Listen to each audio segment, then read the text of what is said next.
Hai, apa kabar teman-teman? Kembali lagi ketemu dengan aku di sini, Kadek Gunawan. Dan di video kali ini merupakan video spesial karena aku lebih excited dari biasanya buat ngomong di depan kamera. Ya, karena kali ini akhirnya aku bisa mereview sebuah kamera yang dari dulu aku idam-idamkan. Ini adalah kamera dari Sony, yaitu Sony A7C.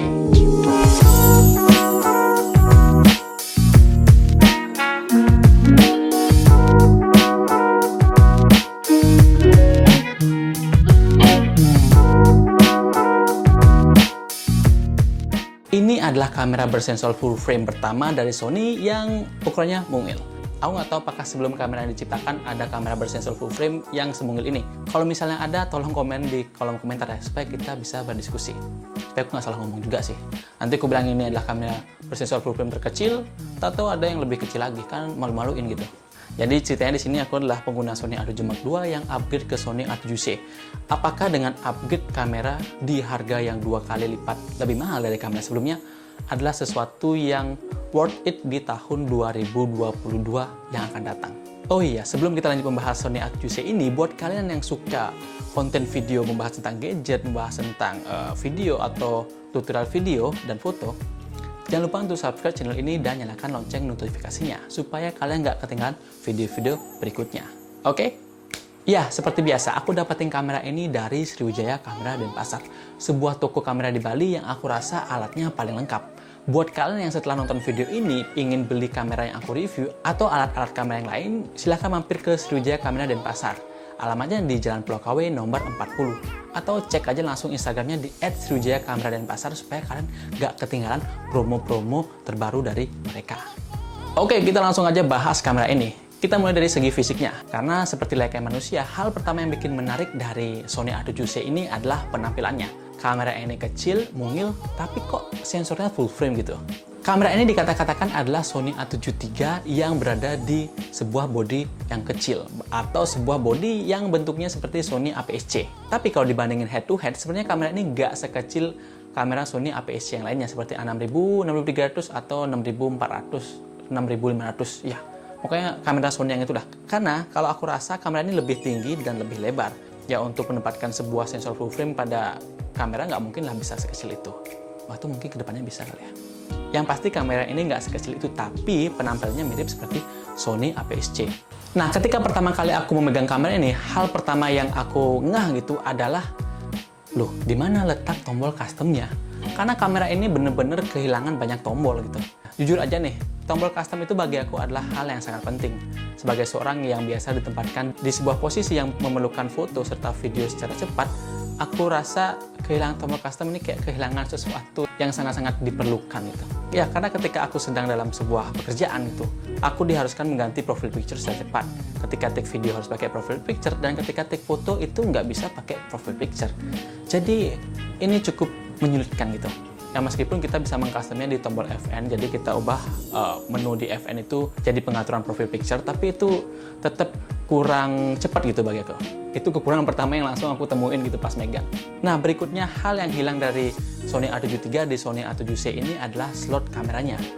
Ya, bagi aku pribadi yang dari dulu pakai Sony A7 II dan sebelumnya lagi pakai Sony A6000, satu slot SD card udah merasa cukup gitu, karena aku nggak pernah punya kamera yang memiliki 2 slot SD card. Mungkin buat kamu yang kebiasaan pakai 2 slot SD card dan upgrade kamera ini pakai 1 slot SD card menjadi sebuah halangan. Tapi buat aku pribadi ini bukan sesuatu yang masalah, mengingat ukurannya dikecilin. Nah, selain 2 hal yang menghilang tadi, Sony A7C ini tetap memberikan port-port yang krusial, seperti port untuk jack audio dan port untuk monitor menggunakan headset. Jadi buat kamu para videografer, kamera ini tetap bisa menunjang kebutuhan audio kamu dalam merekam sebuah video. Kamera ini juga disertai dengan sebuah port USB Type-C yang berfungsi untuk transfer data serta untuk nge-charge baterainya.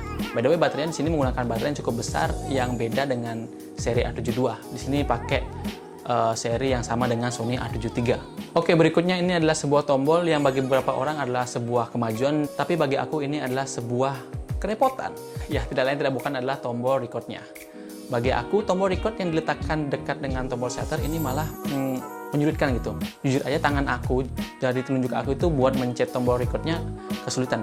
Aku lebih suka memencet menggunakan jempol seperti pada tombol record Sony A73. Seperti di Sony A72 aku udah ngerubah tombol recordnya di tombol custom 3. Jadi enaknya Sony A72 itu kita punya tombol custom, jadi kita bisa pencet-pencet tombol customnya dari C1, C2, C3, dan kita bisa menggunakannya sesuai dengan keinginan kita. Jadi aku buat tombol customnya sebagai tombol record, dan lebih enak kalau aku rasa nge-record mencetnya di sini karena tangan aku besar. Dari tangan aku cukup besar, jadi kalau mencet tombol recordnya di sini kerasa lebih nyaman ketimbang aku mencetnya di sini. By the way, Sony A7C-nya lagi aku pakai ngerekam video ini teman-teman. Jadi kalau kalian penasaran hasil videonya, ya tadi kalian sudah menonton videonya. Tapi jangan khawatir, di akhir video kita akan lebih mengulik hasil video dari Sony A7C beserta hasil fotonya. Sebelum itu kita bahas hal-hal lainnya. Oke, berikutnya adalah layar. Nah, ini mungkin hal yang menyenangkan buat kalian para vlogger itu. Layar di kamera ini itu udah variative angle, jadi kalian bisa nge-flip ke arah manapun, mau ke bawah, mau ke atas, mau ke depan juga bisa.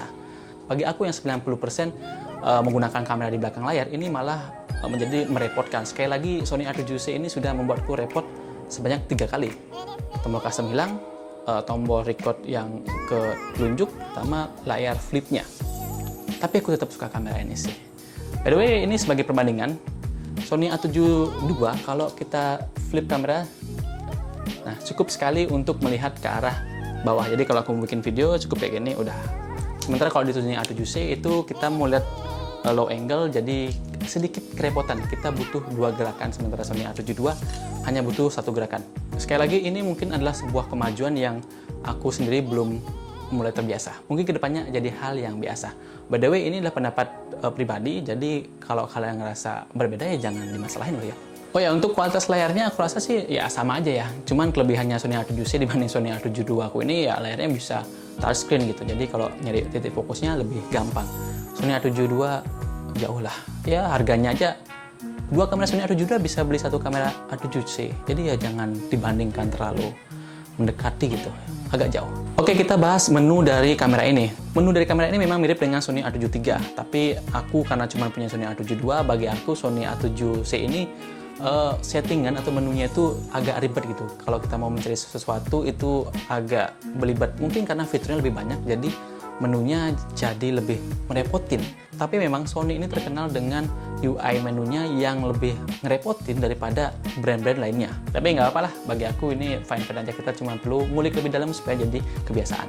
Sony A7C ini datang dengan sebuah lensa terbaru. Ya, ini adalah f/28-60mm f4 sampai f5.6. Aku rasa ini adalah lensa kit yang bakal nemenin si Sony A7C. Ngomong-ngomongin lensa kit nih, keunggulan lensa kit ini dibanding lensa kit sebelumnya itu cuman di ukurannya yang mungil. Karena kalau kita bandingin secara fitur, lensa kit sebelumnya itu lebih menyenangkan. Bukaannya bisa sampai 3.5 di vokal yang terlebarnya, terus vokal yang paling zoomnya bisa di 70mm, jadi lensa ini secara fitur kalah sih. Tapi kalau secara kualitas aku belum bisa bandingin, karena kebetulan lensa kit aku itu udah kejual. Mungkin suatu saat nanti kalau aku punya lagi, kita bakal bandingin lensa kit lama dengan lensa kit baru. Oke, kamera ini memiliki sensor 24,2 megapiksel, 5 axis body in stabilization atau kita panggilnya IBIS. Kemudian ada 693 poin fokus. Kemudian videonya udah bisa 4K 30 fps. Kemudian kalau kita mau slow motion itu udah ada Full HD 120 fps, serta satu fitur yang paling menyenangkan yaitu adalah fitur eye tracking fokusnya yang sudah bisa di video. Aku bakal tunjukin ke kalian secara live. Oke, kalian bisa lihat nih. Nah, kalian bisa lihat ini dia ngerekam mataku. Nah, aku mau menjauh, dia tetap merekam mataku. Jadi mau kemanapun wajahku gitu, kamera ini tetap bisa merekam fokus ke matanya. Jadi salah satu fitur andalan di Sony A7C ini adalah eye tracking fokus pada videonya. Jadi buat videographer ini bener-bener sangat-sangat menyenangkan itu. Kalian bisa memastikan fokusnya nggak bakal miss di mata. Dan aku udah nyoba beberapa kali menggunakan kamera ini untuk take video, dan eye tracking fokus itu belum pernah aku lihat miss teman-teman. Selalu tepat gitu, bahkan ketika si objek kayak maju mundur gitu. Dan aku rasa ini sih fitur killer dari Sony A7C ini. Aku udah sempat ngambil video serta foto menggunakan kamera ini dengan beberapa lensa, termasuk lensa G terbaru yang juga mungil, yaitu lensa f/40mm f2.5G.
cerita Sony A7C serta lensa kitnya, apakah kamu bakal upgrade kamera kamu di tahun 2022?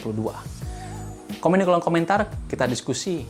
Dan jangan lupa untuk subscribe, like, dan share video ini. Thank you!